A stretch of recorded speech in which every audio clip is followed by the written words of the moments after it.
সন্দেশখালির পর এবার ভাঙড়। আদিবাসীদের বিঘার পর বিঘা জমি জোরপূর্বক দখল করে গড়ে উঠছে অবৈধ নির্মাণ, তাও আবার জলাভূমি ভরাট করে বিশাল আকারের অবৈধ নির্মাণ করা হচ্ছে বলে অভিযোগ তুলেছেন বিরোধীরা এবং স্থানীয় জমিহারারা। বিরোধীদের দাবি তারদহ কাপাসাইট মৌজা রামসার সাইটের তালিকাভুক্ত, তাই সেখানে যে কোনো ধরনের নির্মাণ বেআইনি বলেই দাবি তাদের। অভিযোগ ভাঙড় 1 নম্বর ব্লকের তারদহ গ্রাম পঞ্চায়েত এলাকার মাখালতলা গ্রাম, যে গ্রামে কয়েকশো আদিবাসী পরিবারের বসবাস।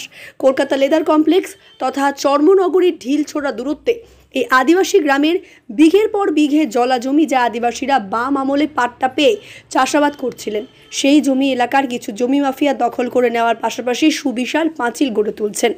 একটি বা দুটি পাঁচিল নয়, প্রায় 30-40 বিঘা জমির ওপরে আলাদা আলাদাভাবে প্লটিং করে তাতে একাধিক সুবিশাল পাঁচিল গড়ে তোলা হচ্ছে। আর এই অবৈধ নির্মাণ থেকে জলা জমি দখলের যে অভিযোগ উঠছে তা একেবারে মহাপ্রভু শ্রী চৈতন্য দেবের একটি ব্যানারকে সামনে রেখে চলছে। উল্লেখ্য, এলাকার জমি মাফিয়ারা আদিবাসীদের থেকে যে জমি জোরপূর্বক কেড়ে নিচ্ছেন বা দখল করছেন সে বিষয়ে এলাকার তৃণমূল নেতা রাকেশ রায়চৌধুরী সহ এলাকার জমির দালালদের বিরুদ্ধে সরব হয়ে কলকাতা লেদার কমপ্লেক্স থানায় অভিযোগ দায়ের করেছিলেন আদিবাসীরা।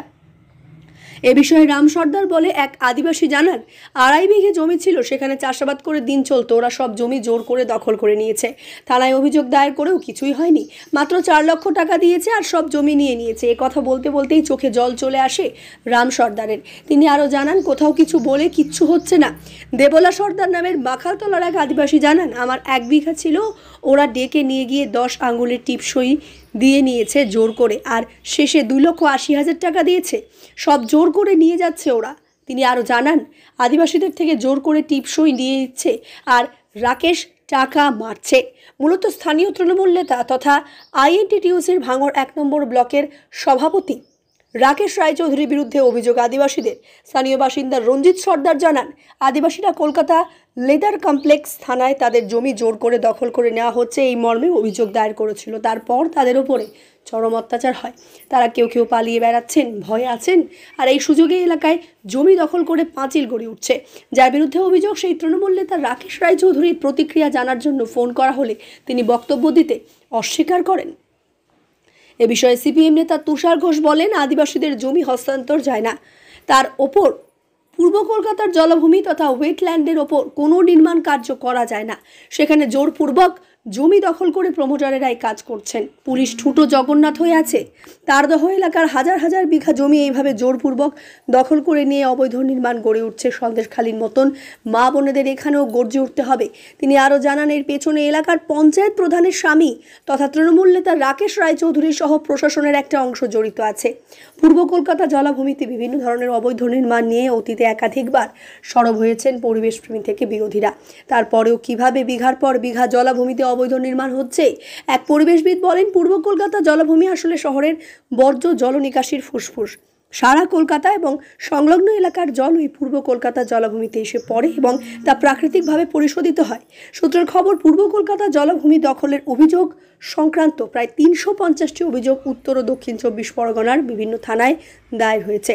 তারা জানায়, একাধিক বেআইনি নির্মাণ কার্য তারা ভেঙে গুড়িয়ে দিয়েছেন, তারপরেও অবৈধ কাজ হয়েই চলেছে।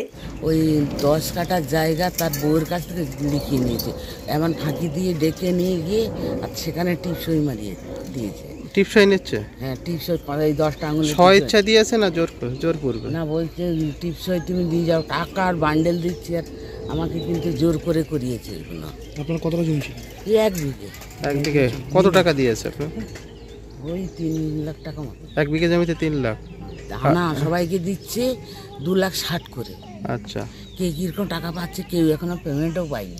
আচ্ছা, আপনার তাহলে 3 লাখ টাকা দিয়েছে আর টিপসই দিয়ে নিয়েছে 2,80,000 আমাদের। আচ্ছা আচ্ছা, কে করেছে ওটা? হ্যাঁ, ওরা কে করেছে? ওই হচ্ছে বিমল দাস আর হেমন্ত। ওদের বাড়ি কোথায়? ওর বাড়ি, হেমন্তর বাড়ি আন্ধ্রগড়ে, আর ওর বাড়ি। ওরা কোনো কি রাজনৈতিক দলের সাথে যুক্ত? হ্যাঁ, ওই রাকেশের সঙ্গে তো যুক্ত ওদের। আচ্ছা, রাকেশের সঙ্গে পার্টি করে? হ্যাঁ, রাকেশের সঙ্গে সব, রাকেশ সবচেয়ে বেশি টাকা খেয়েছে। আচ্ছা আচ্ছা আচ্ছা, আপনারা সব আদিবাসী এখানে? সব এটা আদিবাসী বেল, 2-1টা আছে। এই যেমন ধরে তৃণমূলের নেতারা এখানে রাস্তা বার করবে, এরা জমি বার করবে, এখানে রাস্তা বার করলে ওদের সুবিধা হবে, এইভাবে আমাদের জমি করে নিয়ে। আপনার কতটা জমি জোর করে নিয়েছে? আমাদের বিঘা আড়াই ছিল। 2.5 বিঘা জমি জোর করে নিয়েছে। কারা নিয়েছে 2.5 বিঘা জমি জোর করে? এই সব তৃণমূলের নেতারা। এই তৃণমূলের নেতা কারা, নাম জানেন? যেমন ধরো আজকের যারা পরিণীতি আছে, এখানকার যারা পরিচালনা করে তারাই। দেখুন, এ বিষয়ে আমার এখনো কিছু জানা নেই। আমি যখন শুনলাম বিষয়টা খোঁজ খবর নিয়ে দেখলাম, কারণ কাউকে উচ্ছেদ করার মানসিকতা আমাদের দলে নেই, এটা আমাদের নীতি নয়। আমরা নিশ্চিতভাবে বিষয়টা খতিয়ে দেব। আরে রাকেশ হোক আর শওকাত হোক, যিনি হল এমএলএ, ক্যানিং ইস্টের শওকাত মোল্লা ছাড়া পাতা নড়ে না। আর রাকেশ চৌধুরী সেখানকার এখন প্রধান হয়েছে মনে হয় স্ত্রী, তাদের অঙ্গুলি হেনন ছাড়া এই জিনিস তো হতে পারে না। এবং পুলিশ তো চুপচাপ আছে। সুতরাং এ কথা তো আমার কথা নয়, জনগণ, আমি যে আপনাদের টিভিতে দেখলাম, জনগণ বলছেন এর পিছনে রাকেশ রায় চৌধুরী আছে। শুধু রাকেশ রায় চৌধুরী নয়, কলকাতায় বড় বড় প্রমোটাররা এখানে আছেন। এখানে আছেন পুরোপুরি যারা জমি কিনেছেন, তৃণমূলের একেবারে মন্ত্রিসভার সদস্যরাও, তৃণমূলের বড় বড় যারা লিডার, যারা তৃণমূলের ফান্ডে টাকা দেন, সেই সমস্ত কলকাতার বড় বড় প্রমোটাররাও এখানে আছেন। আর তাদেরকে গরিব মানুষের জমি থেকে উচ্ছেদ করে তাদেরকে সাহায্য করছেন তৃণমূলের পঞ্চায়েত, তৃণমূলের স্থানীয় নেতৃত্বরা। আর মাথার উপরে হাত আছে নবান্নর, মাথার উপরে হাত আছে এখানকার বিধায়ক শওকাত মোল্লা।